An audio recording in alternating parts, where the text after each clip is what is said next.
We live in the shadow of a religiously inspired terror in an era when science has plainly shown religious superstitions to be false. The Lord's my shepherd, I'll not want. And yet it's a strange anomaly that faith schools are increasing in number and influence in our education system, with active encouragement from Tony Blair's government. There are already 7,000 faith schools in Britain, but the government's trust reforms are encouraging many more. Over half the new city academies are expected to be sponsored by religious organizations. My son, do not despise the chastening of the Lord, for whom the Lord loves he corrects. Fear the Lord and depart from evil. Amen. The most worrying development is a new wave of private evangelical schools that have adopted the American Baptist ACE curriculum, Accelerated Christian Education. Have you been to one of these schools before? No. Okay. Accelerated Christian Education slips religious superstitions back into science. If you want to be rude, you would say it's program learning. If you want to be polite, it's individualised instruction. So really, each one is teaching themselves to a certain extent. Of course, that has to be modified with adult supervision and so on. Right, see here, you need to find the page where the answer is and write the page number next to it. When you find the answer, you need to underline it, okay? I had a look at the curriculum booklet that we use for science, and it was very noticeable that God or Jesus did come on just about every page. Yes, yeah. We don't have anything like religious instruction in the school because it is part of... I can see you wouldn't need it. No, of course not. Absolutely. In one section in the science thing, I was sort of taken aback because I suddenly started reading about Noah's Ark. And what's that got to do with a science lesson? I suppose that depends on your opinion. It could have a lot. If you believe in the story, it could have a lot to do with science. But I mean, the stuff that I was taught when I was a kid at school in science, now you would laugh at and say it was a myth, but that's what I was taught. What were you taught? Well, when I was taught, one of the things that they taught me at school that I've always remembered was that the moon came from the ocean here on Earth and was flung into space, and that's where it came from. Yes. Well, what you should have been taught, I suppose, is that there is a strong current theory that that's what happened. So what you're really trying to ask me is, do you think the Genesis story was true and that God created the world in 7 days? That's what you would really like to ask me, right? My answer to that is, I don't know. Having said that, do I think that if God wanted to do it in 7 days, he could? Yeah, I think he could. He could do anything. Yeah. Yes. So it's a sort of an academic question which actually I don't care about the answer very much, really. Yes. Does that make sense? Kind of, yes, it does make sense. Yeah. It doesn't make sense to me because I do care about the answer. Why? Because I care about what's true, and I care about what's true. Yes. Well, I find Christianity encompasses everything about life. Christianity is life, so it's about everything. It touches education, politics, care, social services, everything. See? Let me ask about another thing in the booklet, which was about AIDS and HIV. I think somewhere it talks about AIDS being the wages of sin.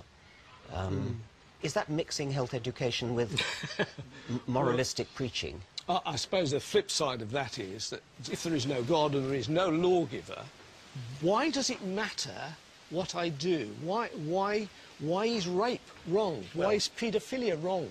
Why are any of these things wrong if there is no lawgiver? You've just said a very revealing thing. But if there's Are you telling me that the only reason why you don't steal and rape and murder is that you're frightened of God? I think that all people, if they think they can get away with something and there is no consequences, we actually tend to do that. I think that is the reality. Look at the world in which we live. That is the reality. OK, well, I think we better leave it at that. Okay.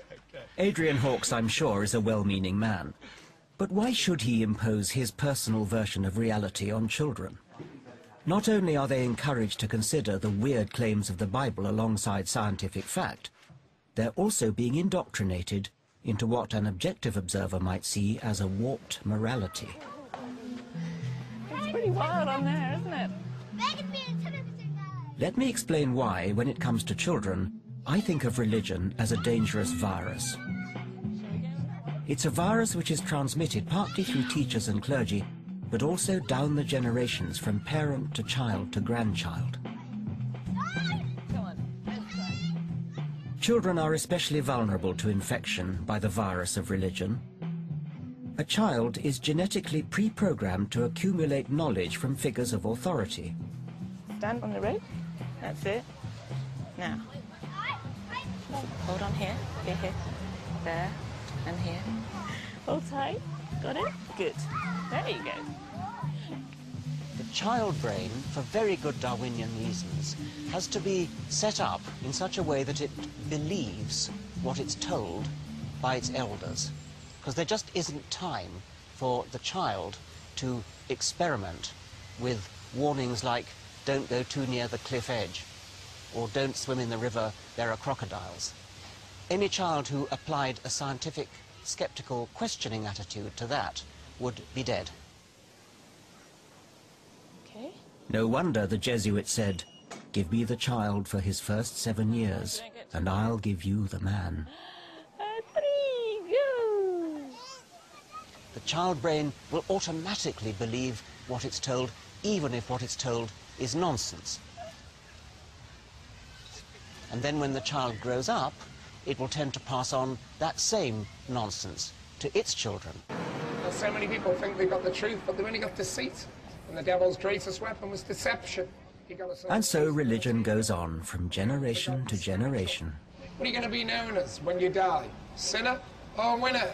God wants you all to be winners and not to be sinners. For many people, part of growing up is killing off the virus of faith with a good strong dose of rational thinking. But if an individual doesn't succeed in shaking it off, his mind is stuck in a permanent state of infancy, and there is a real danger that he will infect the next generation.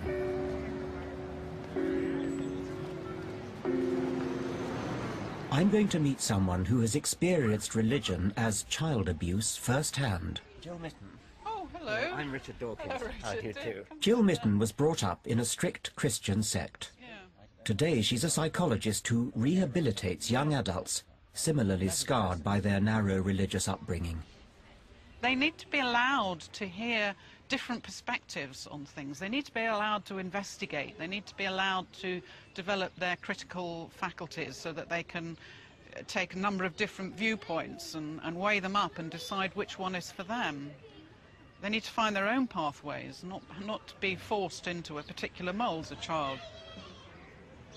If I think back to my childhood, it's one that's kind of dominated by fear.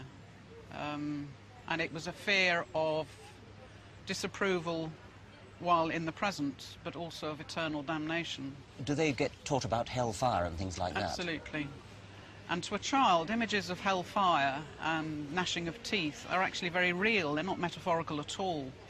Of course not. No. If you bring a child up and discourage it from thinking freely and making choices freely, then that's still, to me, that is a form of mental abuse or psychological abuse. Or if you tell a child that when it dies it's going to roast forever in hell. That is abusive, yes. What do they tell you about it? I mean, what happens in hell? It's strange, isn't it? After all this time, it still has the power to affect me when you ask me that question. Hell is a fearful place. It's complete rejection by God. It's complete judgment.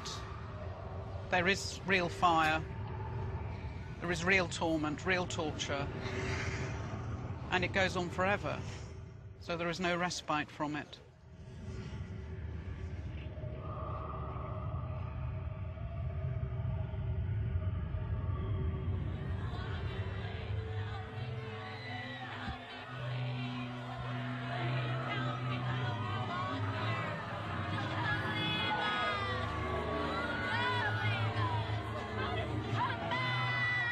It's deeply disturbing to think that there are believers out there who actively use the idea of hell for moral policing.